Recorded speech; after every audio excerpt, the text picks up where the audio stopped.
पता है कि चंगेरी मां राउंड 4 का जो इस प्लेटफार्म पर तैयारी कराई जा रही है उसका चढ़दी कला सेवा ट्रस्ट वालों 14 तरीक ਨੂੰ 5 ਵਜੇ पेपर होना है इंडिया के टाइम के हिसाब ਨਾਲ। ਉਸ ਦੇ ਵਿੱਚ ਅਸੀਂ ਗੁਰੂ ਅਰਜਨ ਸਾਹਿਬ ਜੀ ਦੇ ਜੀਵਨ ਨੂੰ ਵਾਚ ਰਹੇ ਹਾਂ। ਗੁਰੂ ਅਰਜਨ ਸਾਹਿਬ ਜੀ ਨੇ ਜੋ ਮੁੱਖ ਕਾਰਜ ਕੀਤੇ ਉਹਨਾਂ ਵਿੱਚੋਂ ਸਭ ਤੋਂ ਸ੍ਰੇਸ਼ਟ ਤੇ ਮਹਾਨ ਕਾਰਜ ਹੈ ਆਦਿ ਬੀੜ ਸਾਹਿਬ ਜੀ ਦੀ ਤਿਆਰੀ। ਅੱਜ ਅਸੀਂ ਆਦਿ ਬੀੜ ਸਾਹਿਬ ਜੀ ਦੇ ਬਾਰੇ ਚਰਚਾ ਕਰਾਂਗੇ। ਅੱਜ ਦੀ ਕਲਾਸ ਦੇ ਵਿੱਚ ਚੇਤੇ ਰਹੇ कि साडा गुरु श्री गुरु ग्रंथ साहिब जी है, शब्द गुरु है। शब्द गुरु की जो आरंभता है वो वैसे तो गुरु नानक साहिब महाराज ने ही कर दी सी कि सतगुरु गुरु नानक साहिब महाराज कहते ने जैसी मैं आवे खसम की बाणी तैसड़ा करी ज्ञान वे ला लो। केवल शब्द गुरु ਨੂੰ ਉਚਾਰਨ ਹੀ ਨਹੀਂ ਕੀਤਾ, ਸ਼ਬਦ ਗੁਰੂ ਨੂੰ ਗੁਰਦੇਵ ਪਿਤਾ ਜੀ ਨੇ ਪੋਥੀਆਂ ਦੇ ਰੂਪ ਦੇ ਵਿੱਚ ਸਾਂਭਿਆ ਵੀ ਹੈ, ਉਹਦੀ ਸੰਭਾਲ ਵੀ ਆਪ ਕੀਤੀ ਹੈ। ਗੁਰੂ ਨਾਨਕ ਸਾਹਿਬ ਜੀ ਤੋਂ ਪਹਿਲਾਂ ਵੀ ਜਿਨ੍ਹਾਂ ਭਗਤਾਂ ਨੇ ਸ਼ਬਦ ਗੁਰੂ ਦੀ ਟੇਕ ਲਈ ਔਰ ਸ਼ਬਦ ਗੁਰੂ ਦੇ ਰਾਹੀਂ ਗੁਰਮਤਿ ਦਾ ਪ੍ਰਚਾਰ ਕੀਤਾ, ਰੱਬ ਦੀ ਇਬਾਦਤ ਦੀ ਗੱਲ ਦੱਸੀ ਹੈ, ਉਹਨਾਂ ਭਗਤਾਂ ਦੀ ਬਾਣੀ ਵੀ ਜੇ ਉਹਨਾਂ ਦੇ ਪੈਰੋਕਾਰਾਂ ਕੋਲ ਸੀ ਤੇ ਉਸ ਨੂੰ ਵੀ ਕਲੈਕਟ ਕਰਨ ਦਾ ਕਾਰਜ ਗੁਰੂ ਨਾਨਕ ਸਾਹਿਬ ਮਹਾਰਾਜ ਨੇ ਆਪ ਕੀਤਾ ਹੈ। ਗੁਰੂ ਨਾਨਕ ਸਾਹਿਬ ਚਾਰ ਉਦਾਸੀਆਂ ਕਰਦੇ ਨੇ। ਪਹਿਲੀ ਉਦਾਸੀ ਵਿੱਚ ਸਤਿਗੁਰੂ ਪਾਤਸ਼ਾਹ ਜੀ ਜਦੋਂ ਬਨਾਰਸ ਇਤਿਆਦਿਕ ਦੀ ਧਰਤੀ ਤੇ ਜਾਂਦੇ ਨੇ ਤਾਂ ਉੱਥੇ ਪਾਤਸ਼ਾਹ ਜੀ ਬਾਣੀ ਪ੍ਰਾਪਤ ਕਰਦੇ ਨੇ ਕਬੀਰ ਸਾਹਿਬ ਜੀ ਦੀ, ਰਵਿਦਾਸ ਜੀ ਦੀ, ਰਾਮਾਨੰਦ ਜੀ ਦੀ, ਪਰਮਾਨੰਦ ਜੀ ਦੀ। ਕਿਉਂਕਿ ਕਾਂਸੀ ਜਿਹੜਾ ਹੈ ਉਹ ਗੜ ਮੰਨਿਆ ਜਾਂਦਾ ਸੀ ਸਾਧੂ ਸੰਤਾਂ ਦਾ, ਵਿਦਵਾਨਾਂ ਦਾ, ਤੇ ਇੱਥੋਂ ਗੁਰੂ ਨਾਨਕ ਸਾਹਿਬ ਮਹਾਰਾਜ ਨੇ ਬਾਣੀ ਨੂੰ ਪ੍ਰਾਪਤ ਕੀਤਾ ਹੈ। ਭਗਤਾਂ ਦੀ ਜਿਹੜੇ 15 ਭਗਤਾਂ ਦੀ ਬਾਣੀ ਜਿਹੜੀ ਹੈ ਅਸੀਂ ਗੁਰੂ ਗ੍ਰੰਥ ਸਾਹਿਬ 'ਚ ਜਾਣਦੇ ਹੈਗੇ ਹਾਂ।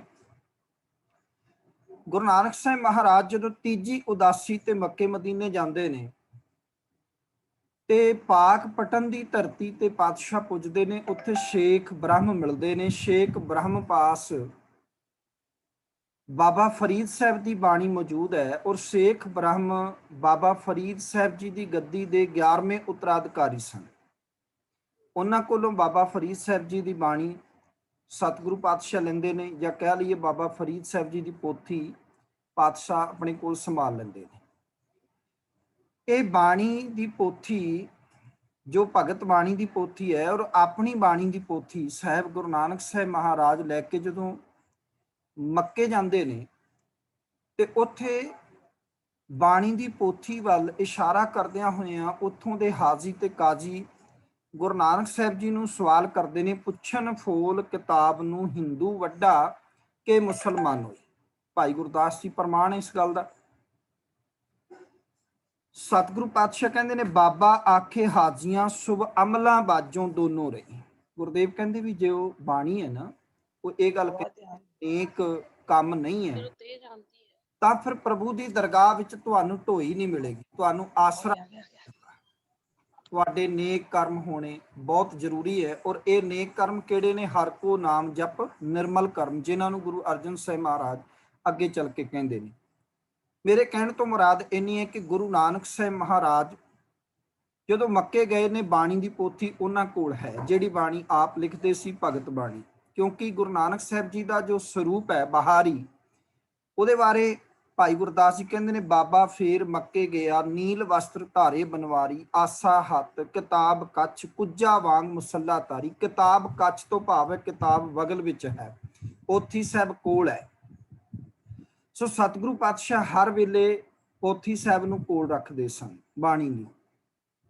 ਜਦੋਂ ਗੁਰੂ ਨਾਨਕ ਸਾਹਿਬ ਮਹਾਰਾਜ ਨੇ ਸ਼ਬਦ ਗੁਰੂ ਸੁਰਤ ਧੁਨ ਚੇਲਾ ਦੀ ਗੱਲ ਕੀਤੀ ਹੈ ਤੇ ਪਾਤਸ਼ਾਹ ਜੀ ਨੇ ਆਪਣੀ ਜੋਤ ਗੁਰੂ ਅੰਗਦ ਸਾਹਿਬ ਵਿੱਚ ਟਿਕਾਈ ਹੈ ਤੇ ਇਤਿਹਾਸ ਕਹਿੰਦਾ ਤਿਤ ਮਹਿਲ ਜੋ ਸ਼ਬਦ ਹੁਆ ਸੋ ਪੋਥੀ ਗੁਰ ਅੰਗਦ ਜੋਗ ਮਿਲੀ। ਇਹ ਪੋਥੀਆਂ ਦਾ ਖਜ਼ਾਨਾ ਗੁਰੂ ਅੰਗਦ ਸਾਹਿਬ ਮਹਾਰਾਜ ਜੀ ਕੋਲ ਆ ਗਿਆ।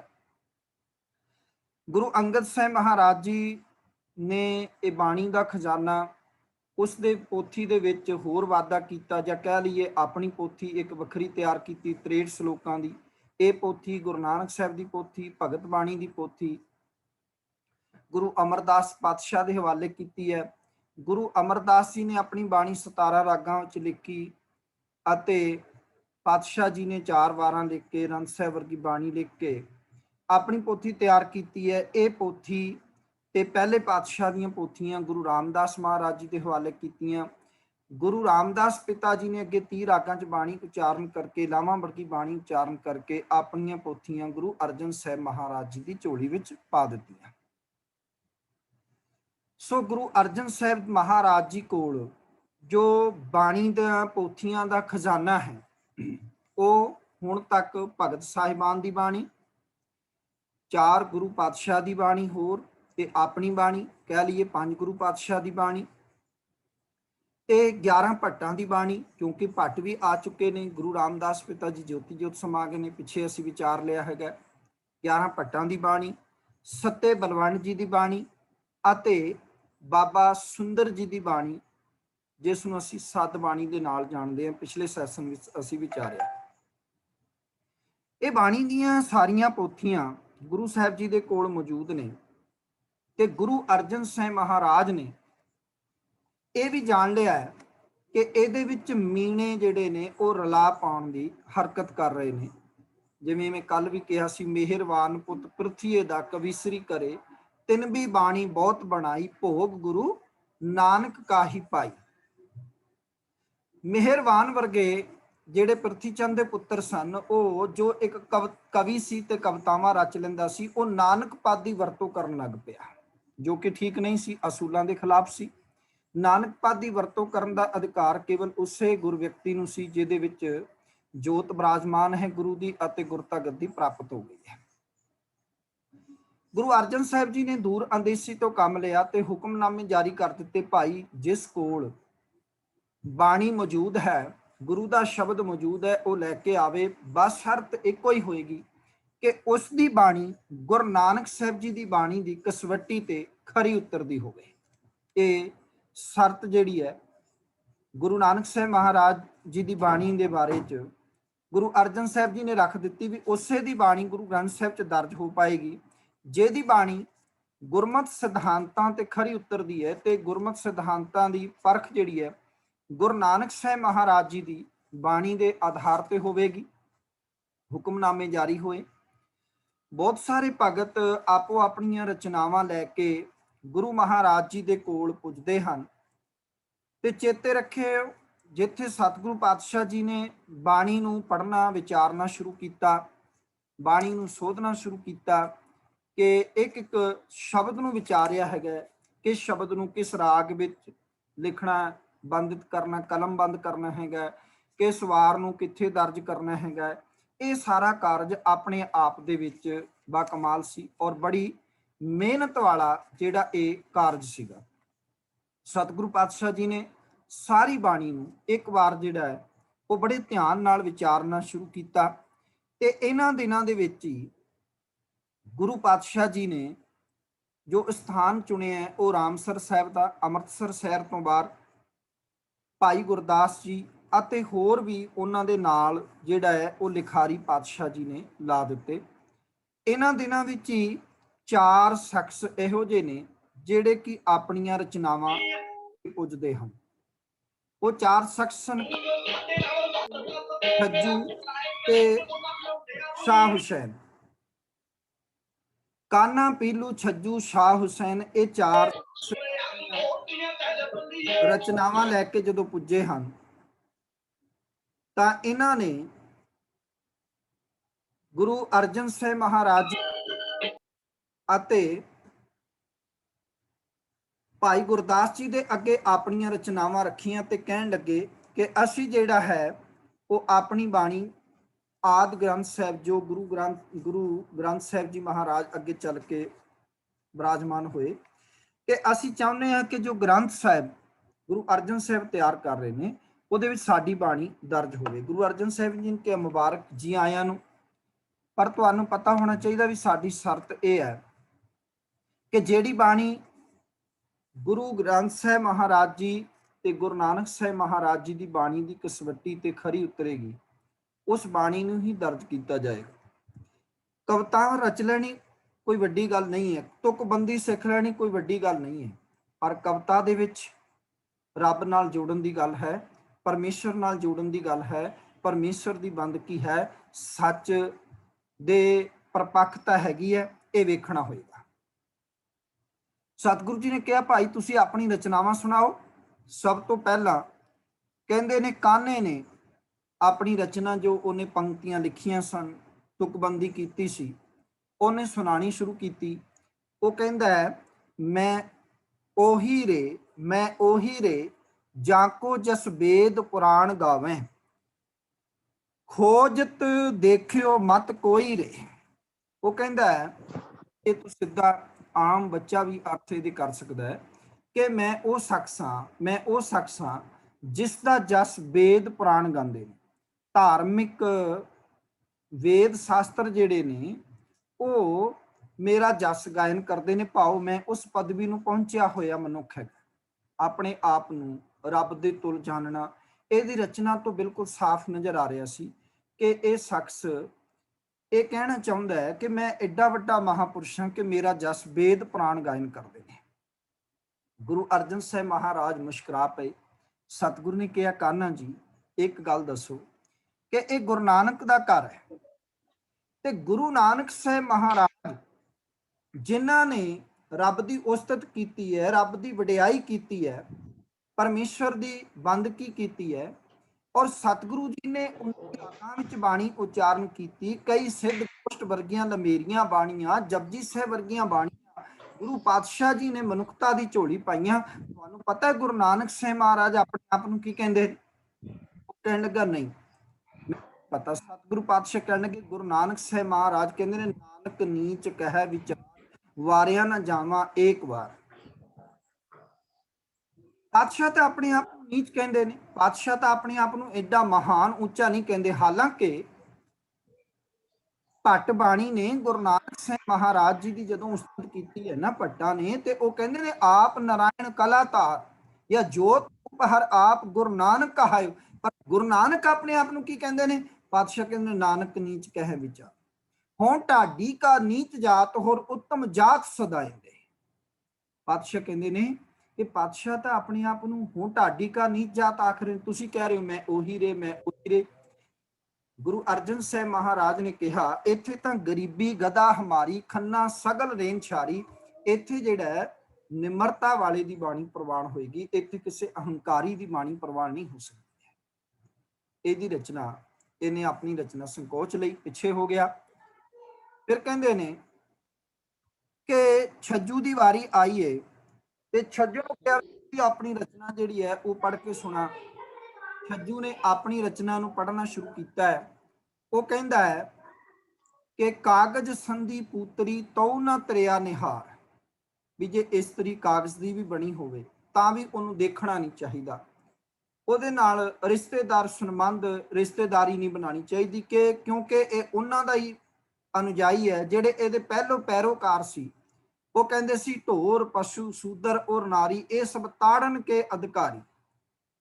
ਭਾਈ ਪਸ਼ੂ ਨੂੰ, ਨਾਰੀ ਨੂੰ, ਢੋਲ ਨੂੰ ਜਿੰਨਾ ਖਿੱਚ ਕੇ ਰੱਖੋ, ਤਾੜ ਕੇ ਰੱਖੋ ਉਨਾ ਚੰਗਾ ਹੈਗਾ, ਕਿਉਂਕਿ ਭੱਟ ਰੰਨਾਂ ਦੀ ਦੋਸਤੀ ਖੁਰੀ ਜਿਨ੍ਹਾਂ ਦੀ ਮੱਤ। ਕਿ ਇਹਦੇ ਜਿਹੜੇ ਵੱਡੇ ਸਨ ਉਹ ਕਹਿੰਦੇ ਸੀ ਵੀ ਉਹਦੇ ਨਾਲ ਦੋਸਤੀ ਨਾ ਕਰੋ ਜਿਸ ਔਰਤ ਦੀ ਮੱਤ ਪੈਰ ਦੇ ਵਿੱਚ ਹੁੰਦੀ ਹੈ, ਪੈਰ ਦੀ ਖੁਰੀ ਵਿੱਚ ਹੁੰਦੀ ਹੈ। ਤੇ ਗੁਰੂ ਅਰਜਨ ਸਾਹਿਬ ਮਹਾਰਾਜ ਨੇ ਕਿਹਾ ਭਲਿਆ ਆਪਣੀ ਅਕਲ ਨੂੰ ਹੱਥ ਮਾਰ ਕਿ ਤੂੰ ਉਸ ਦਰ ਤੇ ਆਏ ਜਿਹੜੇ ਦਰ ਨੇ ਸਭ ਤੋਂ ਪਹਿਲਾਂ ਔਰਤ ਦੇ ਹੱਕ ਵਿੱਚ ਆਵਾਜ਼ ਚੁੱਕੀ ਹੈ, ਇਸਤਰੀ ਦੇ ਹੱਕ ਵਿੱਚ ਆਵਾਜ਼ ਚੁੱਕੀ ਹੈ। ਜਿਹੜਾ ਦਰ ਕਹਿੰਦਾ ਭੰਡ ਜੰਮੀ ਹੈ, ਭੰਡ ਨੰਮੀ ਹੈ, ਭੰਡ ਮੰਗਾ ਭੰਡੋ ਹੋਵੇ ਦੋਸਤੀ, ਭੰਡੋ ਚੱਲੇ ਰਾਹ। ਉਹ ਭਲੇ ਜਰਾ ਵਿਚਾਰ ਕੇ ਦੇਖ, ਇਹ ਦਰ ਉਹ ਹੈ ਗੁਰੂ ਨਾਨਕ ਦਾ ਜੋ ਕਹਿੰਦਾ ਸੋ ਕਿਉਂ ਮੰਦਾ ਆਖੀਏ ਜਿਤ ਜੰਮੈ ਰਾਜਾਨ।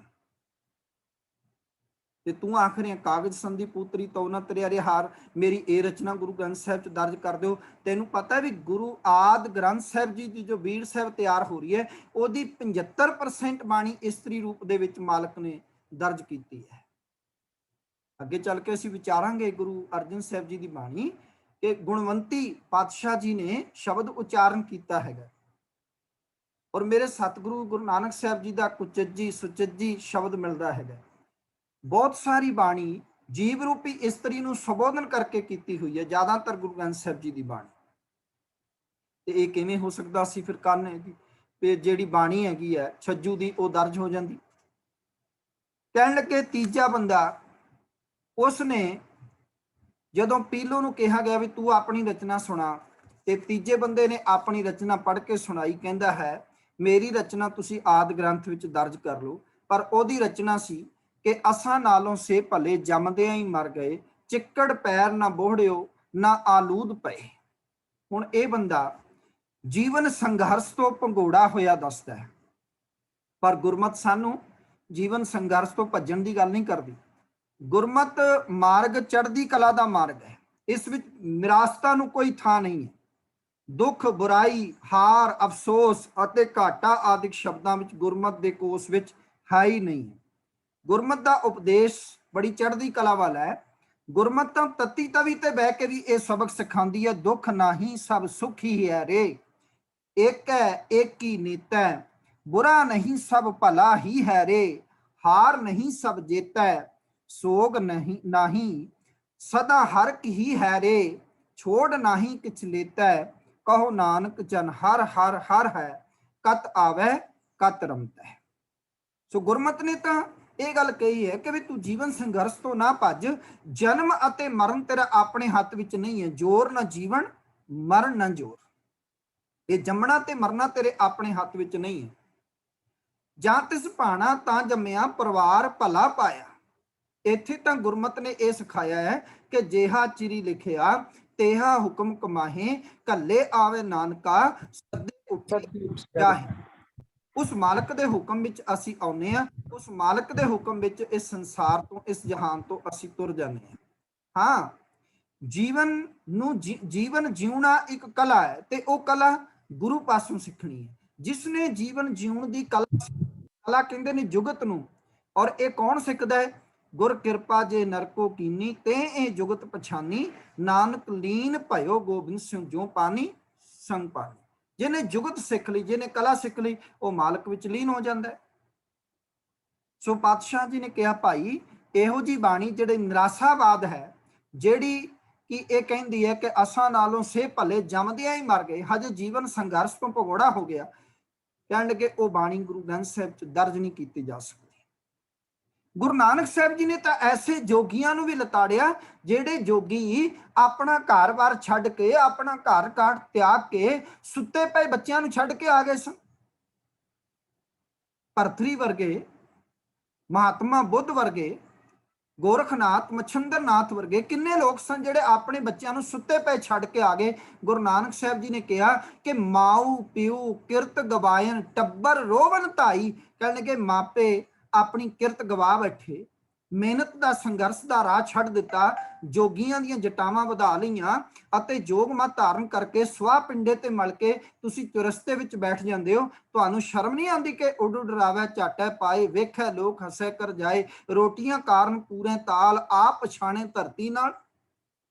ਪਾਤਸ਼ਾਹ ਕਹਿੰਦੇ ਨੇ ਮਖੱਟੂ ਹੋ ਕੇ ਕੰਨ ਪੜਾਏ, ਵੀ ਤੁਹਾਨੂੰ ਤਾਂ ਚਾਹੀਦਾ ਸੀ ਘਾਲ ਖਾਏ ਕਿ ਛੱਤੋਂ ਦੇ, ਨਾਨਕ ਰਾਹ ਪਛਾਣੇ ਸੀ। ਤੁਸੀਂ ਕੀਤਾ ਕੀ ਹੈ? ਸਿੱਧ ਛਿਪ ਬੈਠੇ ਪਰਬਤੀ, ਕੌਣ ਜਗਤ ਕੋ ਪਾਰ ਉਤਾਰਾ। ਤੁਸੀਂ ਛਿਪ ਕੇ ਬਹਿ ਗਏ, ਲੁੱਕ ਕੇ ਬਹਿ ਗਏ। ਜੀਵਨ ਸੰਘਰਸ਼ ਤੋਂ ਭਗੌੜੇ ਬੰਦੇ ਨੂੰ ਤਾਂ ਗੁਰੂ ਨਾਨਕ ਸਾਹਿਬ ਜੀ ਨੇ ਅੜੇ ਹੱਥੀ ਲਿਆ। ਸਤਿਗੁਰੂ ਪਾਤਸ਼ਾਹ ਕਹਿੰਦੇ ਜੀਵਨ ਸੰਘਰਸ਼ ਤੋਂ ਭਜਣਾ ਨਹੀਂ, ਇੱਥੇ ਤਾਂ ਕਿਰਤ ਵਿਰਤ ਕਰ ਧਰਮ ਦੀ ਲੈ ਪ੍ਰਸ਼ਾਦ ਆਣ ਵਰਤਨ ਦਾ। ਇੱਥੇ ਤਾਂ ਆਪ ਵੀ ਦਸਾਂ ਨੂੰਹਾਂ ਦੀ ਕਿਰਤ ਕਰਨੀ ਹੈ ਤੇ ਉਹਦੇ ਵਿੱਚੋਂ ਦਸਵੰਧ ਕੱਢਣਾ ਹੈਗਾ ਲੋਕ ਭਲਾਈ ਦੇ ਕਾਰਜਾਂ ਵਾਸਤੇ। ਪਾਤਸ਼ਾਹ ਕਹਿੰਦੇ ਤੁਹਾਡੀ ਬਾਣੀ ਨੂੰ ਕੋਈ ਥਾਂ ਨਹੀਂ। ਇਸ ਤੋਂ ਬਾਅਦ ਜਿਹੜਾ ਚੌਥਾ ਬੰਦਾ ਸੀ ਉਹ ਪੀਲੂ। ਕਹਿਣ ਲੱਗੇ ਜਦੋਂ ਪੀਲੂ ਦੀ ਗੱਲ ਨਾ ਬਣੀ ਤਾਂ ਚੌਥਾ ਬੰਦਾ ਸੀ ਸ਼ਾਹ ਹੁਸੈਨ। ਸ਼ਾਹ ਹੁਸੈਨ ਨੇ ਜਦੋਂ ਦੇਖਿਆ ਕਿ ਹਾਲਾਤ ਤੇ ਬੜੇ ਮਾੜੇ ਨੇ, ਮੇਰੇ ਤੋਂ ਪਹਿਲੇ 3 ਦੀ ਬਾਣੀ ਜਿਹੜੀ ਹੈ, ਕਵਿਤਾ ਜਿਹੜੀ ਹੈ, ਉਹ ਬਾਣੀ ਦੀ ਕਸਵੱਟੀ ਤੇ ਖਰੀ ਨਹੀਂ ਉਤਰੀ ਤੇ ਮੇਰੀ ਕਿਵੇਂ ਪੜਵਾਨ ਚੜ ਜਾਏਗੀ। ਉਹ ਕਹਿੰਦਾ, ਉਹਨੇ ਕਵਿਤਾ ਦਿੱਤੀ ਔਰ ਉਹ ਕਹਿੰਦਾ ਚਲਾਕੀ ਨਾਲ ਕਹਿਣ ਲੱਗਾ, ਚੁੱਪ ਵੇ ਅੜਿਆ, ਚੁੱਪ ਵੇ ਅੜਿਆ, ਬੋਲਣ ਦੀ ਨਹੀਂ ਜਾ ਵੇ ਅੜਿਆ। ਉਹ ਕਹਿੰਦਾ ਬਸ ਚੁੱਪ ਕਰ ਜਾਓ, ਚੁੱਪ ਹੀ ਭਲੀ ਹੈ। ਕਹਿਣ ਲੱਗਾ ਬੋਲਣ ਦੀ ਇਜਾਜ਼ਤ ਨਹੀਂ, ਵੀ ਬੋਲ ਕੇ ਹੁਣ ਕਰਨਾ ਕੀ ਹੈ। ਧੰਨ ਗੁਰੂ ਅਰਜਨ ਸਾਹਿਬ ਮਹਾਰਾਜ ਨੇ ਕਿਹਾ, ਕਹਿਣਗੇ ਸ਼ਾਹ ਹੁਸੈਨ ਯਾਦ ਰੱਖ, ਇਹ ਗੁਰਮਤਿ ਦਾ ਮਾਰਗ ਹੈ, ਇਹ ਗੁਰੂ ਨਾਨਕ ਦਾ ਘਰ ਦਾ ਮਾਰਗ ਹੈ। ਗੁਰੂ ਨਾਨਕ ਨੇ ਕਨਵਰਸੇਸ਼ਨ ਨੂੰ ਜਨਮ ਦਿੱਤਾ ਹੈ, ਗੁਰੂ ਨਾਨਕ ਨੇ ਬਾਣੀ ਸਿੱਧ ਗੋਸ਼ਟ ਰਚੀ ਹੈ। ਇੱਥੇ ਤਾਂ ਗੁਰੂ ਨਾਨਕ ਦਾ ਘਰ ਹੈ। ਜਬ ਲਗ ਦੁਨੀਆ ਰਹੀ ਹੈ, ਨਾਨਕ ਕਿਛ ਕਹੀਏ ਕਿਛ ਸੁਣੀਏ। ਇੱਥੇ ਤਾਂ ਗੁਰੂ ਨਾਨਕ ਨੇ ਡਾਇਲੋਗ ਸਿਸਟਮ ਨੂੰ ਜਨਮ ਦਿੱਤਾ ਹੈ। ਤੂੰ ਕਹਿਣਾ ਚੁੱਪ ਵੇ ਅੜਿਆ, ਚੁੱਪ ਵੇ ਅੜਿਆ, ਇਹ ਗੱਲ ਨਹੀਂ ਚੱਲਣੀ। ਇੱਥੇ ਤਾਂ ਸ਼ਬਦਾਂ ਦਾ ਆਦਾਨ ਪ੍ਰਦਾਨ ਹੁੰਦਾ ਹੈਗਾ। ਸੋ ਇਹਨੇ ਆਪਣੀ ਰਚਨਾ ਨੂੰ ਇਕੱਠਾ ਕੀਤਾ ਤੇ ਇਹ ਚਾਰੇ ਦੌੜ ਗਏ। ਕਹਿੰਦੇ ਨੇ ਬੋਲ ਕੁ ਬੋਲ ਵੀ ਬੋਲੇ, ਬੜਾ ਕੁਝ ਬੋਲਿਆ ਇਹਨਾਂ ਨੇ, ਕਿਉਂਕਿ ਇਹ ਆਪਣੀ ਰਚਨਾ ਆਦਿ ਗ੍ਰੰਥ ਵਿੱਚ ਦਰਜ ਕਰਾਉਣਾ ਚਾਹੁੰਦੇ ਸੀ, ਪਰ ਉਹ ਬਾਣੀ ਦੀ ਕਸਵੱਟੀ ਤੇ ਖਰੀ ਨਾ ਉਤਰੀ। ਧਮਕੀਆਂ ਵੀ ਦਿੱਤੀਆਂ। ਇਹਨਾਂ ਵਿੱਚੋਂ ਇੱਕ ਦੋ ਬੰਦਾ ਜਿਹੜਾ ਹੈ ਉਹ ਚੰਦੂ ਦਾ ਰਿਸ਼ਤੇਦਾਰ ਵੀ ਸੀ, ਪਰ ਕਹਿੰਦੇ ਨੇ ਕਿ ਲਾਹੌਰ ਜਾਂਦਿਆਂ ਜਾਂਦਿਆਂ ਜਿਹੜਾ ਇਹਨਾਂ ਵਿੱਚੋਂ ਇੱਕ ਦੋ ਦੀ ਮੌਤ ਵੀ ਹੋ ਗਈ, ਇੱਕ ਦੋ ਪੁੱਜਿਆ। ਪਰ ਇਹਨਾਂ ਨੇ ਚੰਦੂ ਦੇ ਰਾਹੀਂ ਰਾਜ ਦਰਬਾਰ ਵਿੱਚ ਗੁਰੂ ਅਰਜਨ ਸਾਹਿਬ ਜੀ ਦੀਆਂ ਸ਼ਿਕਾਇਤਾਂ ਵੀ ਕੀਤੀਆਂ ਕਿ ਪਾਤਸ਼ਾਹ ਇੱਕ ਗ੍ਰੰਥ ਤਿਆਰ ਕਰ ਰਹੇ ਨੇ। ਹਾਲਾਂਕਿ ਜਹਾਂਗੀਰ ਨੂੰ ਖਬਰ ਸੀਗੀ ਕਿ ਉਹ ਐਸਾ ਗ੍ਰੰਥ ਤਿਆਰ ਕਰ ਰਹੇ ਨੇ ਜਿਹੜਾ ਮੁਸਲਮਾਨਾਂ ਦੇ ਖਿਲਾਫ ਹੈ। ਜਦੋਂ ਬੰਦਾ ਉਹਦੀ ਆਪਣੀ ਰਚਨਾ ਦਰਜ ਨਾ ਹੋਵੇ ਫਿਰ ਬੜਾ ਉਹ ਕੁਝ ਕਹਿੰਦਾ ਹੁੰਦਾ ਹੈਗਾ। ਸੋ ਇਹਨਾਂ ਨੇ ਕਈ ਗੱਲਾਂ ਜਿਹੜੀਆਂ ਨੇ ਉਹ ਇਸ ਤਰ੍ਹਾਂ ਜਿਹੜਾ ਦਰਬਾਰ ਦੇ ਵਿੱਚ ਚੁਗਲੀ ਨਿੰਦਾ ਇਤਿਆਦਿਕ ਇਹਨਾਂ ਨੇ ਕੀਤੀ ਹੈਗੀ ਹੈ। ਜਦੋਂ ਭਾਈ ਗੁਰਦਾਸ ਜੀ ਨੇ ਇਹ ਕਾਰਜ ਆਰੰਭ ਕਰ ਦਿੱਤਾ, ਕਿਉਂਕਿ ਯਾਦ ਰੱਖਣਾ ਕਿ ਗੁਰੂ ਅਰਜਨ ਸਾਹਿਬ ਮਹਾਰਾਜ ਇਸ ਬਾਣੀ ਨੂੰ ਨਵੇਂ ਸਿਰਿਓਂ ਰਾਗ ਅਨੁਸਾਰ ਤਰਤੀਬ ਦੇਣ ਦਾ ਫੈਸਲਾ ਕਰ ਚੁੱਕੇ ਸਨ। ਗੁਰਬਾਣੀ ਦੇ ਸ਼ਬਦ ਜੋੜ ਇਕਸਾਰ ਕਰਨੇ ਸਨ। ਗੁਰਬਾਣੀ ਨੂੰ ਵਿਸ਼ੇਸ਼ ਨਿਯਮਾਂ ਅਨੁਸਾਰ ਲਿਖਣਾ ਸੀ। ਕਵਿਤਾ ਦੇ ਦ੍ਰਿਸ਼ਟੀਕੋਣ ਤੋਂ ਬਾਣੀ ਕਈ ਕਿਸਮਾਂ ਦੀ ਕਾਵ, ਛੰਦਾਂ, ਸ਼ਬਦ, ਅਸ਼ਟਪਦੀਆਂ, ਛੰਤ, ਵਾਰ, ਸ਼ਲੋਕ ਆਦਿਕ ਵਿੱਚ ਲਿਖੀ ਹੋਈ ਹੋਣੀ ਸੀ।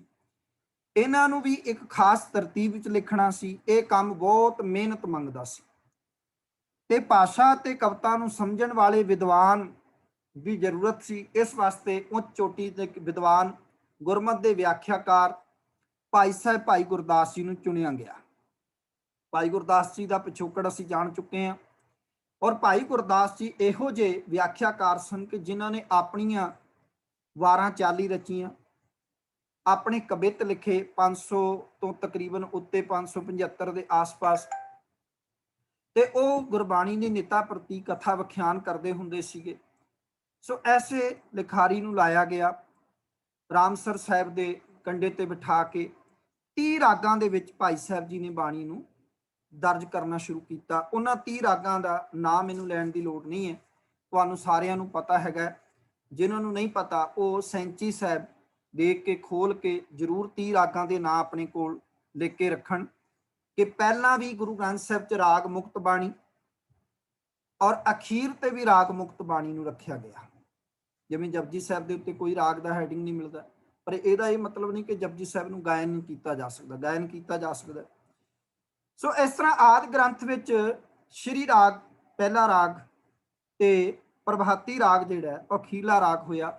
ਇੱਕ ਰਾਗ ਮਗਰੋਂ ਜਜਵੰਤੀ ਉਹ ਗੁਰੂ ਗੋਬਿੰਦ ਸਿੰਘ ਮਹਾਰਾਜ ਨੇ ਬਾਅਦ ਵਿੱਚ ਦਰਜ ਕਰਾਇਆ, ਜੋ ਕਿ ਗੁਰੂ ਤੇਗ ਬਹਾਦਰ ਸਾਹਿਬ ਵੱਲੋਂ ਉਚਾਰਨ ਕੀਤਾ ਹੋਇਆ ਰਾਗ ਸੀਗਾ। ਆਦਿ ਬੀੜ ਦਾ ਪਹਿਲਾ ਪ੍ਰਕਾਸ਼ ਬਾਰੇ ਅਸੀਂ ਜਾਣਦੇ ਹਾਂ। ਜਦੋਂ ਬੀੜ ਸਾਹਿਬ ਇਹਨਾਂ 30 ਰਾਗਾਂ ਵਿੱਚ ਤਿਆਰ ਹੋ ਗਈ ਤਾਂ ਕਹਿੰਦੇ ਨੇ ਭਾਈ ਗੁਰਦਾਸ ਜੀ ਦੀ ਸਾਰੀ ਬਾਣੀ ਦਾ ਉਤਾਰਾ ਭਾਦੋਂਵਦੀ 1 ਸੰਮਤ 1661 ਸਨ 1604 ਨੂੰ ਖਤਮ ਕਰ ਲਿਆ। ਇਹ ਕਾਰਜ ਜਿਹੜਾ, ਇਸ ਕਾਰਜ ਨੂੰ ਤਕਰੀਬਨ 1.5 ਸਾਲ ਪਹਿਲਾਂ ਆਰੰਭ ਕੀਤਾ ਗਿਆ ਸੀ। 1.5 ਸਾਲ ਵਿੱਚ ਇਹ ਕਾਰਜ ਸੰਪੂਰਨ ਹੋ ਗਿਆ। ਇਹ ਪੂਰਨਮਾਸੀ ਤੋਂ ਅਗਲਾ ਦਿਨ ਸੀ। ਇਸ ਦੇ ਮਗਰੋਂ ਗੁਰਬਾਣੀ ਦਾ ਤਤਕਰਾ ਲਿਖਣਾ ਸ਼ੁਰੂ ਕੀਤਾ। ਇਹ ਗੱਲ ਭਾਈ ਸਾਹਿਬ ਨੇ ਤਤਕਰੇ ਦੇ ਆਰੰਭ ਵਿੱਚ ਇੰਜ ਲਿਖੀ ਹੈ, ਸੂਚੀ ਪੱਤਰ ਪੋਥੀ ਕਾ ਤਤਕਰਾ ਰਾਗਾਂ ਕਾ ਸੰਮਤ 1661 ਮਿਤੀ ਭਾਦੋਂਵਦੀ ਏਕਮ ਪੋਥੀ ਲਿਖ ਪਹੁੰਚੇ। ਇਸ ਦਾ ਭਾਵ ਹੈ ਕਿ ਸਾਰੀ ਬੀੜ ਦੀ ਲਿਖਾਈ ਮੁਕਾ ਕੇ ਭਾਈ ਗੁਰਦਾਸ ਜੀ ਸੰਮਤ 1661 ਭਾਦੋਂਵਦੀ 1 ਨੂੰ ਤਤਕਰੇ ਤੇ ਪਹੁੰਚ ਗਏ ਕਿ ਸਾਰੇ ਰਾਗਾਂ ਨੂੰ, ਸਾਰੇ ਜਿਹੜੇ ਰਾਗਾਂ ਵਿੱਚ ਬਾਣੀ ਲਿਖੀ ਸੀ ਉਹ ਕਿੰਨੇ ਅੰਕ ਤੇ ਕਿਹੜਾ ਸ਼ਬਦ ਹੈ ਕਿਹੜੇ ਅੰਕ ਤੇ, ਉਸ ਤਤਕਰਾ ਤਿਆਰ ਹੋਣਾ ਸੀ। ਭਾਈ ਗੁਰਦਾਸ ਜੀ ਦੁਆਰਾ ਲਿਖੀ ਬੀੜ ਦੇ 974 ਵਰਕੇ ਹਨ, ਅੰਕ ਹਨ। ਤਤਕਰਾ ਲਿਖਣ ਵੇਲੇ ਹਰੇਕ ਸ਼ਬਦ ਦੀ ਪਹਿਲੀ ਤੁਕ ਲਿਖ ਕੇ ਉਸ ਦੇ ਸਾਹਮਣੇ ਪੱਤਰੇ ਦਾ ਨੰਬਰ ਦਰਜ ਕਰਨਾ ਸੀ। ਇਹ ਸਾਰਾ ਕੰਮ ਕਾਫੀ ਮਿਹਨਤ ਵਾਲਾ ਸੀ। ਫਿਰ ਬੀੜ ਦੀ ਜਿਲਦ ਵੀ ਬਣਾਉਣੀ ਸੀ ਜਿਸ ਨੂੰ ਸੁੱਕਣ ਵਿੱਚ 1-2 ਦਿਨ ਲੱਗੇ ਜਾਣੇ ਸਨ। ਸੋ ਇਹ ਸਾਰਾ ਕੰਮ 15 ਕੁ ਦਿਨਾਂ ਵਿੱਚ ਭਾਦੋਂਵਦੀ 15 ਤੋਂ ਪਹਿਲਾਂ ਪੂਰਾ ਹੋ ਗਿਆ। ਅਗਲੇ ਦਿਨ ਭਾਦੋਂ ਸੁਦੀ 1 ਮੱਸਿਆ ਤੋਂ ਅਗਲਾ ਦਿਨ ਸੰਮਤ 1661 ਸਨ 1604 ਨੂੰ ਆਦ ਬੀੜ ਨੂੰ ਬੜੇ ਸਤਿਕਾਰ ਸਹਿਤ ਰਾਮਸਰ ਵਾਲੀ ਥਾਂ ਤੋਂ ਹਰਮੰਦਰ ਜਾਂਦਾ ਗਿਆ। ਕਈਆਂ ਨੇ ਕਿਹਾ ਵੀ ਨਗਰ ਕੀਰਤਨ ਦੇ ਰੂਪ ਦੇ ਵਿੱਚ ਸ਼ਬਦ ਪੜ੍ਹਦੇ ਹੋਏ ਪਾਤਸ਼ਾਹ ਉੱਥੋਂ ਆਏ ਹਨ। ਗੁਰੂ ਜੀ ਦੀ ਆਗਿਆ ਅਨੁਸਾਰ ਬਾਬਾ ਬੁੱਢਾ ਜੀ ਨੇ ਬੀੜ ਨੂੰ ਆਪਣੇ ਸੀਸ ਤੇ ਰੱਖ ਲਿਆ। ਸਤਿਗੁਰੂ ਜੀ ਆਪ ਚੌਰ ਕਰਨ ਲੱਗ ਪਏ। ਕੀਰਤਨ ਕਰਦਿਆਂ ਹੋਇਆਂ ਸੰਗਤਾਂ ਦਰਬਾਰ ਸਾਹਿਬ ਪੁੱਜੀਆਂ। ਹਰ ਕੋਈ ਓੜਕਾਂ ਦੀ ਖੁਸ਼ੀ ਮਹਿਸੂਸ ਕਰ ਰਿਹਾ ਸੀ ਤੇ ਸ਼ਰਧਾ ਦੀ ਮੂਰਤ ਬਣਾ ਦਿਖਾਈ ਦੇ ਰਿਹਾ ਸੀ। ਸੋ ਅਸੀਂ ਕਹਿ ਸਕਦੇ ਹਾਂ ਕਿ ਧੰਨ ਸ਼੍ਰੀ ਗੁਰੂ ਗ੍ਰੰਥ ਸਾਹਿਬ ਜੀ ਨੂੰ ਜਾਂ ਆਦ ਬੀੜ ਨੂੰ ਸਭ ਤੋਂ ਪਹਿਲਾਂ ਚੌਰ ਸਾਹਿਬ ਗੁਰੂ ਅਰਜਨ ਸਾਹਿਬ ਮਹਾਰਾਜ ਨੇ ਕੀਤਾ ਹੈਗਾ। ਸੋ ਹਰਮੰਦਰ ਸਾਹਿਬ ਪੁੱਜੇ, ਬੀੜ ਸਾਹਿਬ ਦਾ ਪ੍ਰਕਾਸ਼ ਕੀਤਾ। ਸਤਿਗੁਰੂ ਜੀ ਨੇ ਬਾਬਾ ਬੁੱਢਾ ਸਾਹਿਬ ਜੀ ਨੂੰ ਗ੍ਰੰਥੀ ਥਾਪਿਆ। ਵਾਕ ਲੈਣ ਦੇ ਮਗਰੋਂ ਕੀਰਤਨ ਆਰੰਭ ਕੀਤਾ ਗਿਆ ਜੋ ਸਾਰਾ ਦਿਨ ਹੀ ਹੁੰਦਾ ਰਿਹਾ। ਸੰਗਤਾਂ ਦਰਸ਼ਨ ਕਰਨ ਆਉਂਦੀਆਂ ਰਹੀਆਂ। ਰਾਤ ਹੋਈ ਤਾਂ ਬਾਬਾ ਬੁੱਢਾ ਜੀ ਨੇ ਪੁੱਛਿਆ, ਗੁਰੂ ਗ੍ਰੰਥ ਸਾਹਿਬ ਜੀ ਨੂੰ ਰਾਤੀ ਵਿਸਰਾਮ ਕਿੱਥੇ ਕਰਾਉਣਾ? ਸਤਿਗੁਰੂ ਜੀ ਨੇ ਕਿਹਾ, ਜਿਸ ਕਮਰੇ ਵਿੱਚ ਅਸੀਂ ਰਹਿੰਦੇ ਹਾਂ ਉੱਥੇ ਸਤਿਕਾਰ ਸਹਿਤ ਲੈ ਚੱਲੋ। ਐਵੇਂ ਹੀ ਹੋਇਆ। ਆਦ ਗ੍ਰੰਥ ਸਾਹਿਬ ਜੀ ਦਾ ਸੁਖਾਸਨ ਗੁਰੂ ਅਰਜਨ ਦੇਵ ਜੀ ਨੇ ਨਿਜ ਸਥਾਨ ਤੇ ਕੀਤਾ ਗਿਆ ਤੇ ਗੁਰੂ ਜੀ ਆਪ ਭੁੰਜੇ ਹੀ ਬਿਸਤਰੇ ਉੱਤੇ ਸੌਂ ਗਏ। ਆਪ ਉਮਰ ਭਰ ਐਵੇਂ ਹੀ ਬਾਣੀ ਗੁਰੂ ਦਾ ਸਤਿਕਾਰ ਕਰਦੇ ਰਹੇ। ਉਸ ਦਿਨ ਤੋਂ ਕਹਿੰਦੇ ਨੇ 1604 ਤੋਂ ਬਾਅਦ ਪਾਤਸ਼ਾਹ 1606 ਤੱਕ ਰਹੇ ਤੇ ਭੁੰਜੇ ਬਿਸਤਰਾ ਵਿਛਾ ਕੇ ਥੱਲੇ ਸੌਂਦੇ ਰਹੇ। ਅੱਜ ਵੀ ਤੁਸੀਂ ਅਕਾਲ ਤਖਤ ਸਾਹਿਬ ਤੋਂ ਵੇਖ ਸਕਦੇ ਹੋ, ਜਿੱਥੋਂ ਸਤਿਗੁਰੂ ਪਾਤਸ਼ਾਹ ਜੀ ਸਵੇਰੇ ਸਵੇਰੇ ਅੰਮ੍ਰਿਤ ਵੇਲੇ ਆਉਂਦੇ ਨੇ ਦਰਬਾਰ ਸਾਹਿਬ ਵਾਸਤੇ, ਸ਼ਾਮ ਨੂੰ ਜਾਂਦੇ ਨੇ ਸੁਖਾਸਨ ਸਾਹਿਬ ਵਾਸਤੇ, ਉੱਥੇ ਅੱਜ ਵੀ ਚਾਦਰ ਥੱਲੇ ਜਿਹੜਾ ਹੈ ਉਹ ਵਿਛੀ ਹੋਈ ਹੈ। ਉਹ ਇਸ ਗੱਲ ਦਾ ਪ੍ਰਤੀਕ ਹੈ ਕਿ ਗੁਰੂ ਅਰਜਨ ਸਾਹਿਬ ਮਹਾਰਾਜ ਬਾਣੀ ਦਾ ਸਤਿਕਾਰ ਕਰਦੇ ਸੀ ਤੇ ਆਪ ਭੁੰਜੇ ਹੀ ਲੇਟਦੇ ਸਨ। ਸੋ ਸਾਨੂੰ ਹਮੇਸ਼ਾ ਯਾਦ ਰੱਖਣਾ ਚਾਹੀਦਾ ਹੈ ਕਿ ਵੱਧ ਤੋਂ ਵੱਧ ਗੁਰੂ ਗ੍ਰੰਥ ਸਾਹਿਬ ਜੀ ਦਾ ਸਤਿਕਾਰ ਕਰਨਾ ਹੈਗਾ। ਗੁਰੂ ਗ੍ਰੰਥ ਸਾਹਿਬ ਜੀ ਦੇ ਸਾਹਮਣੇ ਕੋਸ਼ਿਸ਼ ਕਰਨੀ ਹੈ ਕਿ ਹੇਠਾਂ ਬੈਠਣਾ ਹੈਗਾ, ਚੌਕੜਾ ਲਾ ਕੇ ਬੈਠਣਾ ਹੈ, ਆਰਾਮ ਨਾਲ ਬੈਠਣਾ ਹੈ। ਕਿਸੇ ਮੰਜੇ ਬਿਸਤਰੇ ਗਦੇਲੇ ਜਾਂ ਕੋਈ ਉਚੇਚੇ ਤੌਰ ਤੇ ਕਿਸੇ ਜਿਹੜਾ ਥਾਂ ਤੇ ਨਹੀਂ ਬੈਠਣਾ। ਹਾਂ, ਜਦੋਂ ਤੱਕ ਅਸੀਂ ਫਿਜ਼ੀਕਲ ਫਿਟ, ਕੋਈ ਫਿਜ਼ੀਕਲ ਫਿਟ ਨਹੀਂ ਹੈ, ਡਾਕਟਰ ਨੇ ਕਿਹਾ ਹੋਇਆ ਹਾਲਾਤ ਖਰਾਬ ਨੇ, ਡਿਸਕ ਖਰਾਬ ਹੈਗੀ ਹੈ, ਲੱਤ ਇਤਿਆਦਿਕ ਦੀ ਪ੍ਰੋਬਲਮ ਹੈ, ਫਿਰ ਉਹ ਸਟੂਲ ਇਤਿਆਦਿਕ ਤੇ ਬਹਿ ਸਕਦਾ। ਸੋ ਇਹਦੇ ਵਿੱਚ ਜੋ ਭਾਈ ਗੁਰਦਾਸ ਜੀ ਅਤੇ ਬਾਬਾ ਬੁੱਢਾ ਸਾਹਿਬ ਜੀ ਨੇ ਇਹ ਬੀੜ ਸਾਹਿਬ ਤਿਆਰ ਕਰ ਦਿੱਤੀ ਹੈ ਤੇ ਇਸ ਦੇ ਬਹੁਤ ਸਾਰੇ ਉਤਾਰੇ ਵੀ ਅੱਗੇ ਚੱਲ ਕੇ ਹੋਏ ਨੇ ਤੇ ਗੁਰੂ ਅਰਜਨ ਸਾਹਿਬ ਮਹਾਰਾਜ ਜੀ ਦੀ ਆਪਣੀ ਵੀ ਬਾਣੀ ਦਾ ਵੇਰਵਾ ਜਿਹੜਾ ਹੈ ਉਹ ਤੁਹਾਨੂੰ ਮਿਲੇਗਾ ਇਸੇ ਪੁਸਤਕ ਦੇ ਵਿੱਚ, ਜਿਹਦੇ ਵਿੱਚ ਗੁਰੂ ਅਰਜਨ ਸਾਹਿਬ ਮਹਾਰਾਜ ਜੀ ਦੀ ਆਪਣੀ ਬਾਣੀ ਬੜਾ ਧਿਆਨ ਮੰਗਦੀ ਹੈ ਕਿ ਗੁਰੂ ਪਾਤਸ਼ਾਹ ਜੀ ਨੇ ਕਮਾਲ ਕੀਤਾ ਹੋਇਆ। ਉਹਨਾਂ ਦੀ ਰਚਨਾ ਬੜੀ ਵਿਲੱਖਣ ਹੈਗੀ ਹੈ। ਪਹਿਲਾਂ ਤਾਂ ਉਹਨਾਂ ਦਾ ਖਜ਼ਾਨਾ ਪੜ੍ਹਦੇ ਆ ਜਿਹੜਾ ਕਿ ਸਭ ਤੋਂ ਵੱਧ ਖਜ਼ਾਨਾ ਹੈਗਾ ਕਿ ਗੁਰੂ ਅਰਜਨ ਸਾਹਿਬ ਮਹਾਰਾਜ ਜੀ ਨੇ 30 ਰਾਗਾਂ ਵਿੱਚ ਬਾਣੀ ਉਚਾਰਨ ਕੀਤੀ ਹੈ। ਉਹ ਬਾਣੀ ਦਾ ਵੇਰਵਾ ਬੜੇ ਵਿਸਥਾਰ ਸਹਿਤ ਪ੍ਰੋਫੈਸਰ ਸਾਹਿਬ ਸਿੰਘ ਨੇ ਵੀ ਲਿਖਿਆ, ਸਿੱਖ ਮਿਸ਼ਨਰੀ ਕਾਲਜ ਨੇ ਵੀ ਲਿਖਿਆ ਹੈਗਾ। ਗੁਰੂ ਅਰਜਨ ਸਾਹਿਬ ਜੀ ਦੇ ਸ਼ਬਦ ਜਿਹੜੇ ਨੇ ਉਹ 1345, ਅਸ਼ਟਪਦੀਆਂ 62, ਛੰਤ 62। ਗੁਰੂ ਗ੍ਰੰਥ ਸਾਹਿਬ ਜੀ ਦੇ ਵਿੱਚ ਕੁੱਲ 22 ਵਾਰਾਂ ਵਿੱਚੋਂ ਗੁਰੂ ਅਰਜਨ ਸਾਹਿਬ ਜੀ ਦੀਆਂ 6 ਵਾਰਾਂ ਹੇਠ ਲਿਖੇ ਰਾਗਾਂ ਵਿੱਚ ਦਰਜ ਹਨ। ਗੋੜੀ ਕੀ ਵਾਰ, ਗੁਜਰੀ ਕੀ ਵਾਰ, ਜੈਤਸਰੀ ਕੀ ਵਾਰ, ਰਾਮਕਲੀ ਕੀ ਵਾਰ, ਮਾਰੂ ਕੀ ਵਾਰ ਅਤੇ ਬਸੰਤ ਕੀ ਵਾਰ। ਇਹ 6 ਵਾਰਾਂ ਨੇ। ਦੁਬਾਰਾ ਰਿਪੀਟ ਕਰ ਰਹੇ ਹਾਂ, ਗੋੜੀ ਕੀ ਵਾਰ, ਗੁਜਰੀ ਕੀ ਵਾਰ, ਜੈਤਸਰੀ ਕੀ ਵਾਰ, ਰਾਮਕਲੀ ਕੀ ਵਾਰ, ਮਾਰੂ ਕੀ ਵਾਰ ਅਤੇ ਬਸੰਤ ਕੀ ਵਾਰ। ਤੇ ਇਹਨਾਂ ਤੋਂ ਇਲਾਵਾ ਗੁਰੂ ਅਰਜਨ ਦੇਵ ਜੀ ਨੇ ਹੇਠ ਲਿਖੀਆਂ ਉਚੇਚੀਆਂ ਬਾਣੀਆਂ ਲਿਖੀਆਂ ਵੀਰ ਜੀ ਪੰਜਵੀਂ ਵਾਹਿਗੁਰੂ ਜੀ। ਵੀਰ ਜੀ ਪੰਜਵੀਂ ਵਾਰ ਬਸੰਤ ਦੀ ਵਾਰ ਕੇ ਕਿਹੜੀ ਵਾਰ ਕਹੀ ਜਾਏ? गौड़ी की वार, गुजरी की वार, जैतश्री की वार, रामकली की वार, मारू की वार ਅਤੇ बसंत की वार। ਜੀ ਜੀ। ਸੋ ਸ੍ਰੀ ਰਾਗ ਵਿੱਚ ਪਹਿਰੇ ਦੇ ਹੈਡਿੰਗ ਹੇਠ ਇੱਕ ਸ਼ਬਦ ਹੈ।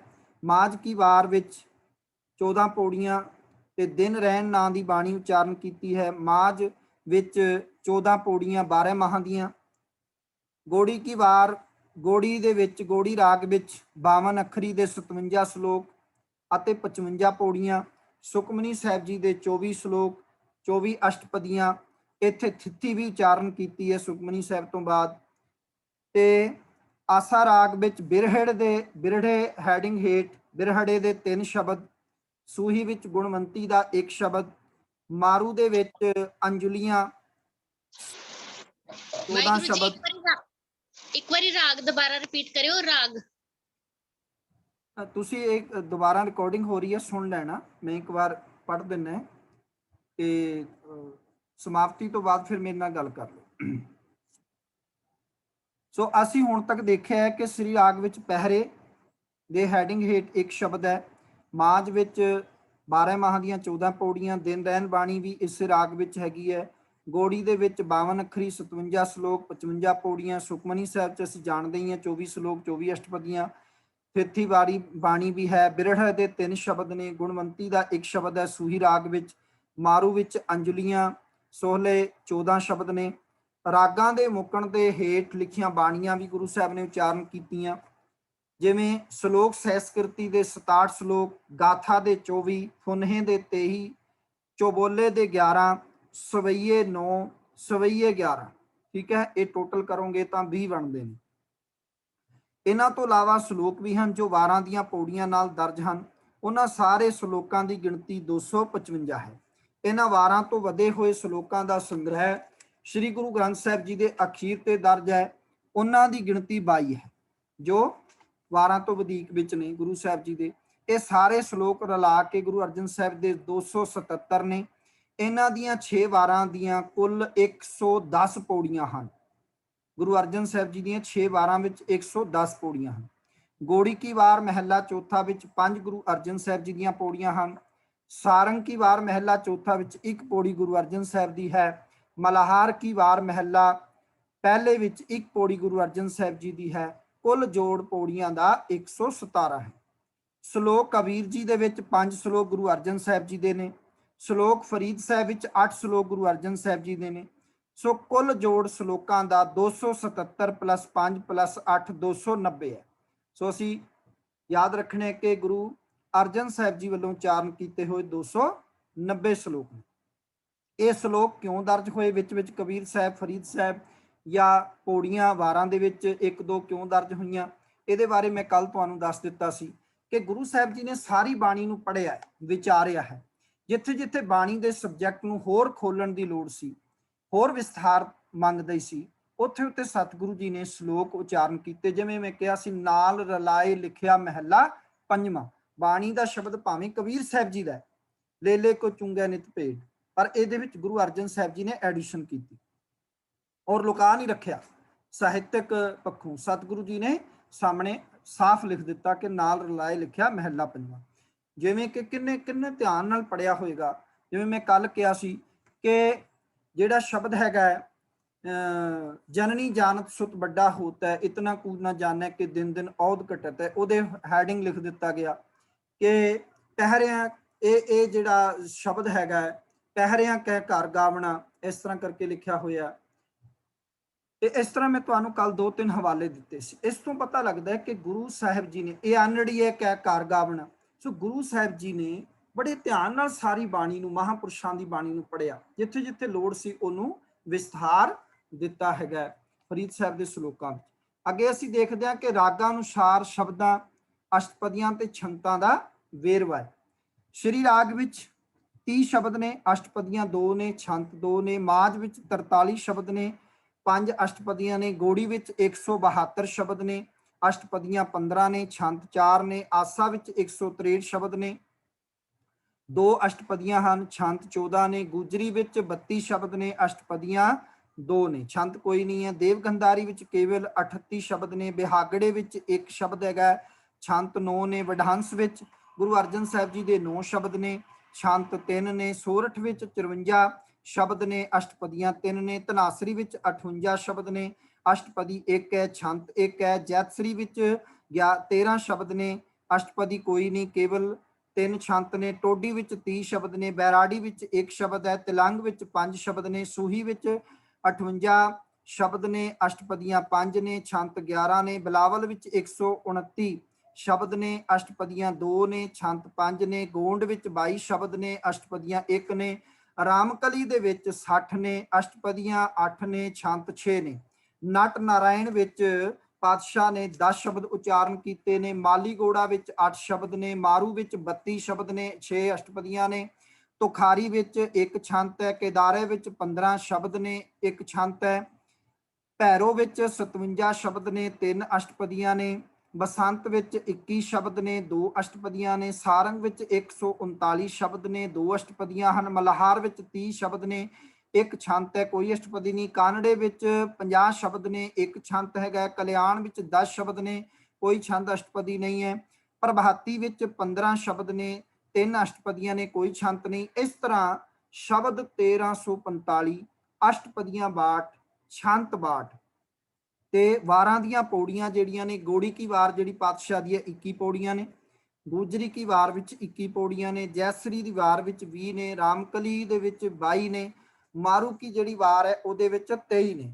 ਤੇ ਬਸੰਤ ਕੀ ਜਿਹੜੀ ਵਾਰ ਹੈ ਸ਼ਲੋਕਾਂ ਤੋਂ ਬਿਨਾ ਉਹਦੇ ਵਿੱਚ 3 ਪੌੜੀਆਂ ਨੇ। 110 ਪੌੜੀਆਂ ਦਾ ਵੇਰਵਾ ਮਿਲਦਾ। ਇਹਨਾਂ ਤੋਂ ਇਲਾਵਾ ਗੋੜੀ ਕੀ ਵਾਰ ਮਹਿਲਾ ਚੌਥਾ ਵਿੱਚ 5 ਪੌੜੀਆਂ, ਜੋ ਅਸੀਂ ਪਿੱਛੇ ਜੇ ਸਾਰਾ ਡਿਟੇਲ ਪੜ੍ਹੀ ਹੈ। 117 ਪੌੜੀਆਂ ਬਣਦੀਆਂ ਨੇ। ਤੇ ਸ਼ਲੋਕਾਂ ਦਾ ਵੇਰਵਾ ਵੀ ਜਿਹੜਾ ਉਹ ਸਾਰੀਆਂ ਵਾਰਾਂ ਦਾ ਇੱਥੇ ਦਿੱਤਾ ਹੋਇਆ, ਜੋ ਅਸੀਂ 290 ਦੇ ਸ਼ਲੋਕ ਪੜ੍ਹ ਚੁੱਕੇ ਹਾਂ। ਸੋ ਇਹਨਾਂ ਵਾਰਾਂ ਵਿੱਚ ਗੁਰੂ ਅਰਜਨ ਦੇਵ ਜੀ ਦਾ ਕੋਈ ਸ਼ਲੋਕ ਨਹੀਂ ਹੈ।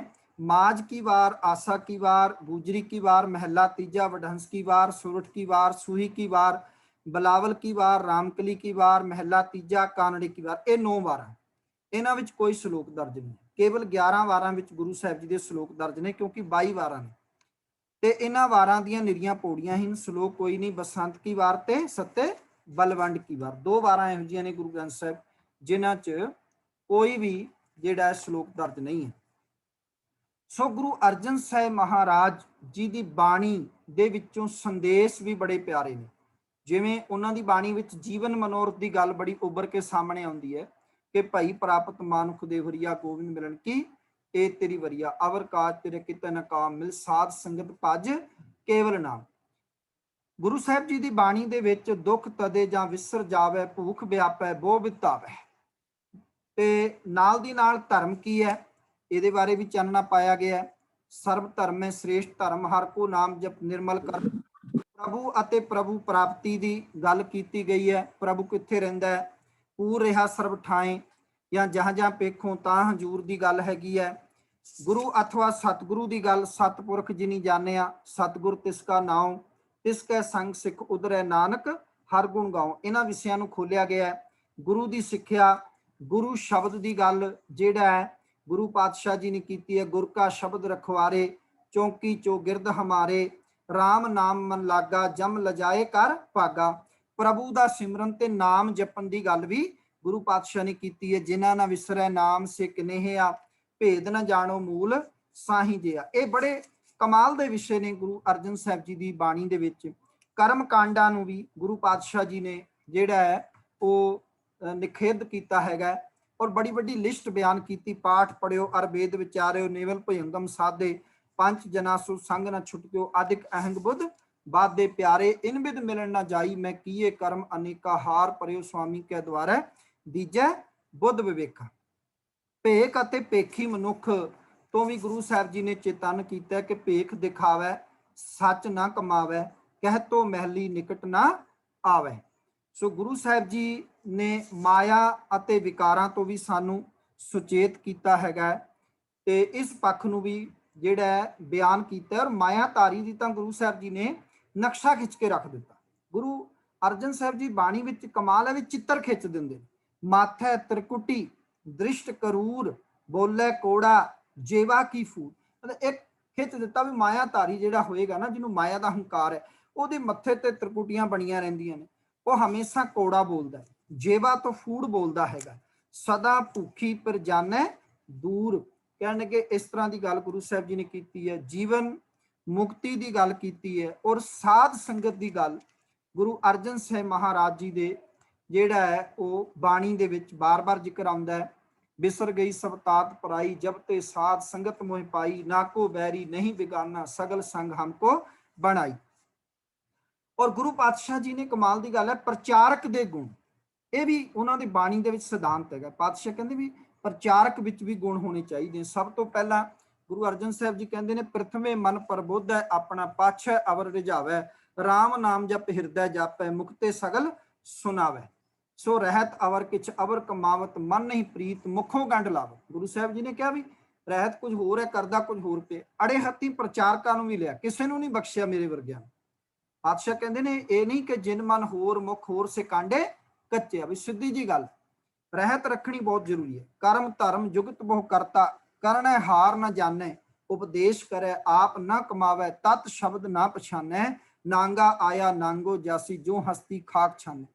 धन अते धन दी सांझी सावी वंड दी गल भी गुरु पातशाह जी ने कीती हैगी है। और जीवन दी जुगत खास गल कि जीवन नूं जीवना किवें, जुगत जिहड़ी है वह भी पातशाह दी बाणी चों सानूं मिलदी है कि नानक सतगुर भेटिया पूरी होवे जुगत, हसंदियां खेलंदियां पहनंदियां खावंदियां विचे होवे मुक्त। ऐसी पातशाह जी ने गुरसिखां नूं जिहड़ी जीवन दी जुगत है वह बख्शिश कीती है।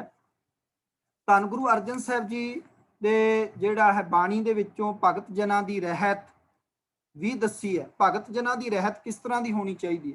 असीं तां कहने जिन्हें भगवें वस्त्र पाए उही भगत है। पातशाह कहते नहीं, भगत कौन है? जिन्ना सास ग्रास न विसरै, हर नामा मन मंत, धन से सेई नानका पूरन सोई संत। सो ब्रह्म ज्ञानी की गल जिवें असीं कर सकते हैं, ये गुरु पातशाह जी ने 6 लक्षण जिहड़े ने वो श्लोक संस्कृति विच साधु दे संत दे दसे हैं। सो इस तरह गुरु साहब जी की बाणी दे विच अनगिनत विषय जिहड़े ने वो उभर के सामने आउंदे हन। बेअंत भंडारा जिस नूं पातशाह कहंदे ने कि मेरे जिहड़ा ये भंडारा है मेरे कोल, ये प्यो दादे का खोल डिठा खजाना, तां मेरे मन पया निदाना। असीं अखीर ते कह सकते हैं मेरे पातशाह जी ने थाल विच 3 वस्तु पयो, सत संतोख विचारो, अमृत नाम ठाकुर का पयो, जिसका सब आधारो, जे को खावे जे को पुंचै, तिसका होए उधारो। इस तरह सतगुरु पातशाह जी ने वो थाल सानू गुरु ग्रंथ साहिब रूप दे विच तैयार किया, जिस दे विच अमोलक खजाना है। और गुरु ग्रंथ साहिब जी दियां अपनियां बहुत सारियां विशेषतावां ने, वो विशेषतावां भी इस पुस्तक विचों आप जी पढ़ सकते हो, जो आप जी नूं PDF राहीं भेजी गई है गुरु ग्रंथ साहिब जी की महानता बारे। ते मैं ते अगे भी कहना चाहांगा कि तुसी एक पुस्तक जरूर पढ़नी है। उस पुस्तक का नाम हैगा, जदों भी वेल मिले, सर्वोत्तम धर्म ग्रंथ श्री गुरु ग्रंथ साहिब जी, स्वामी राम तीरथ दंडी सन्यासी की पुस्तक है, ऑनलाइन भी मिल जाती है। जदों असीं इहनूं पढ़ांगे सर्वोत्तम धर्म ग्रंथ श्री गुरु ग्रंथ साहिब जी, फिर तुहानूं पता लगेगा कि वाकई मेरे पातशाह जी ने कमाल किया होया हैगा कि सतगुरु पातशाह जी ने गुरु ग्रंथ साहिब जी की जो देन है सानू, वो ऐसी विलक्षण देन दी है कि बार बार दिल करता है कि गुरु अर्जन साहिब महाराज जी नूं असीं सिजदा करिए, नमस्कार करिए। असीं चंगेरी मां जिहड़ा है वो प्रोग्राम 14 तरीक नूं मनाउणा हैगा, और तुसीं साडे नाल पिछले कई महीनों तो लगातार जुड़े हुए हो। असल विच चंगेरी मां दे विषय दे उत्ते असीं चर्चा नहीं कीती हैगी है, ते हुण समां भी नहीं है कि मैं बहुत लंबी चर्चा तुहाडे नाल कर सकां। केवल एक कविता दे राहीं, क्योंकि मुख विषय है और मुख सबजैक्ट है, और तुहानूं चंगेरी मां दा प्रमाण पत्र भी जारी होएगा। इस करके कविता दे राहीं मैं जिहड़ा है अज जो ऑनलाइन संगतां जुड़ियां ने उन्हां नूं कहांगा कि चंगेरी मां किहो जी होनी चाहिदी है और कैसी होनी चाहिदी है। सो आप जी जिहड़ा है वो इस नूं सरवण करो, और आस है ਕਿ ਤੁਸੀਂ ਇਹਨੂੰ ਸਰਵਣ ਕਰੋਗੇ ਤੇ ਇਹਦੇ ਉੱਤੇ ਖਰੇ ਉਤਰੋਗੇ। ਜੇਕਰ ਚੰਗੇਰੀ ਮਾਂ ਦਾ ਖਿਤਾਬ ਪ੍ਰਾਪਤ ਕਰੋਗੇ ਤੇ ਇਹ ਗੁਣ ਹੋਣੇ ਚਾਹੀਦੇ ਨੇ। ਚੰਗੇਰੀ ਮਾਂ ਕੈਸੀ ਹੋਣੀ ਚਾਹੀਦੀ ਹੈ? ਐਸੀ ਮਾਂ ਜਿਸ ਦਾ ਮਨ ਗੁਰਬਾਣੀ ਰਾਤਾ, ਐਸੀ ਮਾਂ ਜਿਸ ਦਾ ਮਨ ਗੁਰਬਾਣੀ ਰਾਤਾ, ਸਮਝੇ ਗੁਰੂ ਨੂੰ ਪਿਤਾ ਤੇ ਮਾਤਾ। ਚੰਗੇਰੀ ਮਾਂ ਐਸੀ ਮਾਂ ਜਿਸ ਦਾ ਮਨ ਗੁਰਬਾਣੀ ਰਾਤਾ, ਸਮਝੇ ਗੁਰੂ ਨੂੰ ਪਿਤਾ ਤੇ ਮਾਤਾ। ਬਾਣੀ ਪੜ੍ਹਦੀ ਬਾਣੀ ਦਿਨ ਤੇ ਰਾਤਾਂ, ਪੜ੍ਹਦੀ ਬਾਣੀ ਦਿਨ ਤੇ ਰਾਤਾਂ, ਸਦ ਹੀ ਸੁਣਦੀ ਗੁਰੂ ਕੀਆਂ ਬਾਤਾਂ। ਐਸੀ ਮਾਂ ਜੇ ਹੋਵੇ ਬੱਚਿਆਂ, ਐਸੀ ਮਾਂ ਜੇ ਹੋਵੇ ਬੱਚਿਆਂ, ਜਾਣ ਨਾ ਦਿੰਦੀ ਕੋਲ ਉਹ ਕੱਚਿਆਂ। ਜਿਹੜੀ ਮਾਂ ਗੁਰਬਾਣੀ ਪੜ੍ਹੀ ਲਿਖੀ ਹੈ ਨਾ, ਉਹ ਆਪਣੇ ਬੱਚਿਆਂ ਨੂੰ ਕੱਚੇ ਪਿੱਲੇ ਗੁਰੂਆਂ ਦੇ ਕੋਲ ਨਹੀਂ ਜਾਣ ਦਿੰਦੀ ਹੈ। ਗੁਰੂ ਗ੍ਰੰਥ ਸਾਹਿਬ ਜੀ ਦੇ ਗੁਰੂ ਜਿਹੜਾ ਹੈ ਸੇਵਕ ਬਣਾਉਂਦੀ ਹੈ, ਗੁਰੂ ਗ੍ਰੰਥ ਸਾਹਿਬ ਜੀ ਦੇ ਚਰਨਾਂ ਵਿੱਚ ਲੈ ਕੇ ਜਾਂਦੀ ਹੈ। ਐਸੀ ਮਾਂ ਜਿਸ ਦਾ ਮਨ ਗੁਰਬਾਣੀ ਰਾਤਾ, ਸਮਝੇ ਗੁਰੂ ਨੂੰ ਪਿਤਾ ਤੇ ਮਾਤਾ। ਪੜ੍ਹਦੀ ਬਾਣੀ ਦਿਨ ਤੇ ਰਾਤਾਂ, ਸਦ ਹੀ ਸੁਣਦੀ ਗੁਰੂ ਕੀਆਂ ਬਾਤਾਂ। ਐਸੀ ਮਾਂ ਜੇ ਹੋਵੇ ਬੱਚਿਆਂ, ਜਾਣ ਨਾ ਦਿੰਦੀ ਕੋਲ ਉਹ ਕੱਚਿਆਂ। ਮਾਰਗ ਦੱਸਦੀ ਗੁਰਮਤ ਵਾਲਾ, ਬਾਣੀ ਸਿਖਾਵੇ ਕਰੇ ਉਜਾਲਾ। ਲੋਰੀਆਂ ਗੁਰਬਾਣੀ ਦੀਆਂ ਗਾਉਂਦੀ, ਬਾਣੀ ਪੜ ਪੜ ਬੱਚੇ ਸੁਲਾਉਂਦੀ। ਜਦ ਵੀ ਮਾਂ ਗੁਰਦੁਆਰੇ ਜਾਵੇ, ਮੱਥਾ ਟੇਕਣਾ ਪੁੱਤਾਂ ਸਿਖਾਵੇ। ਜਦ ਵੀ ਮਾਂ ਗੁਰਦੁਆਰੇ ਜਾਵੇ, ਮੱਥਾ ਟੇਕਣਾ ਧੀਆਂ ਪੁੱਤਾਂ ਸਿਖਾਵੇ। ਐਸੀ ਮਾਂ ਗੁਰਦੁਆਰੇ ਜਾ ਕੇ, ਗੱਲੋਂ ਹੋੜੇ ਬੱਚੇ ਸਮਝਾ ਕੇ। ਮਨ ਇਕਾਗਰ ਕਰਕੇ ਬਹਿੰਦੀ, ਮਨ ਇਕਾਗਰ ਕਰਕੇ ਬਹਿੰਦੀ, ਕਥਾ ਕੀਰਤਨ ਸੁਣਦੀ ਰਹਿੰਦੀ। ਕਹਿੰਦੀ ਬੱਚਿਓ ਮੰਨੋ ਕਹਿਣਾ, ਦੂਜੀ ਵਾਰ ਪ੍ਰਸ਼ਾਦ ਨਹੀਂ ਲੈਣਾ। ਸਤਨਾਮ ਸ੍ਰੀ ਵਾਹਿਗੁਰੂ ਕਹਿਣਾ, ਚੁੱਪਚਾਪ ਸੰਗਤ ਵਿੱਚ ਬਹਿਣਾ। ਫਾਲਤੂ ਚੀਜ਼ਾਂ ਜਿਵੇਂ ਖਿਡੌਣੇ, ਵਿੱਚ ਗੁਰਦੁਆਰੇ ਨਹੀਂ ਉਹ ਲਾਉਣੇ। ਵਿੱਚ ਅਰਦਾਸ ਦੇ ਖੜਨਾ ਸਿਖਾਵੇ, ਜੋੜੇ ਹੱਥ ਤੇ ਸੀਸ ਝੁਕਾਵੇ। ਵਿੱਚ ਅਰਦਾਸ ਦੇ ਖੜਨਾ ਸਿਖਾਵੇ, ਜੋੜੇ ਹੱਥ ਤੇ ਸੀਸ ਝੁਕਾਵੇ। ਬੱਚੇ ਨੂੰ ਜੇ ਰੋਣਾ ਆਵੇ, ਸੰਗਤ ਵਿੱਚੋਂ ਬਾਹਰ ਲਿਜਾਵੇ। ਬੱਚੇ ਨੂੰ ਜੇ ਰੋਣਾ ਆਵੇ, ਸੰਗਤ ਵਿੱਚੋਂ ਬਾਹਰ ਲਿਜਾਵੇ। ਗੁਰਮਤ ਦੀਆਂ ਗੱਲਾਂ ਸਮਝਾਉਂਦੀ, ਗੁਰਮਤ ਦੀਆਂ ਗੱਲਾਂ ਸਮਝਾਉਂਦੀ। ਫਤਿਹ ਬੁਲਾਉਣ ਦੀ ਆਦਤ ਪਾਉਂਦੀ, ਫਤਿਹ ਬੁਲਾਉਣ ਦੀ ਆਦਤ ਪਾਉਂਦੀ। ਪੂਰਨ ਗੁਰਸਿੱਖ ਬਣੇ ਬਣਾਵੇ, ਸਿੱਖੀ ਦਾ ਬੂਟਾ ਮਹਿਕਾਵੇ। ਪੂਰਨ ਗੁਰਸਿੱਖ ਬਣੇ ਬਣਾਵੇ, ਸਿੱਖੀ ਦਾ ਬੂਟਾ ਮਹਿਕਾਵੇ। ਐਸੀ ਮਾਂ ਜਿਸ ਦਾ ਮਨ ਗੁਰਬਾਣੀ ਰਾਤਾ, ਸਮਝੇ ਗੁਰੂ ਨੂੰ ਪਿਤਾ ਤੇ ਮਾਤਾ। तो उसनूं असीं चंगेरी मां ही कवांगे।